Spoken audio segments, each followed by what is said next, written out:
dinikmati, Anda akan merasakan cita rasa yang berbeda. Mie berukuran besar dan lembut yang disajikan dengan buah sayur ini sudah lama menjadi santapan masyarakat Samosir di pagi hari dan menjadi tradisi turun-temurun. Rahasia nikmat Mie Sornop berada pada bumbu buahnya. Bumbu-bumbu dapur seperti cabai, kemiri, bawang, tomat, kunyit, dan serai digiling menjadi satu dengan bumbu andaliman. Mie kemudian disajikan dengan telur ayam rebus. Semakin banyak kuahnya, maka rasa pedasnya akan semakin mengendap di lidah.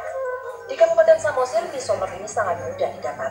Hampir di setiap warung sarapan menyajikan kuliner ini. Harganya pun sangat terjangkau, hanya Rp7.000. Itu yang rasanya, yang pakai andalimannya itu rasanya enak, itu betul di ikan itu. Makanya orang Samosir semua suka andaliman, nggak bisa banget gitu. Jadi jangan lupa, kalau mampir ke Kabupaten Samosir, jangan lewatkan untuk mencoba makanan khasnya, yaitu Mie Sornop. Dari Kabupaten Samosir, Sumatera Utara, Rudi Antosinaga, Mie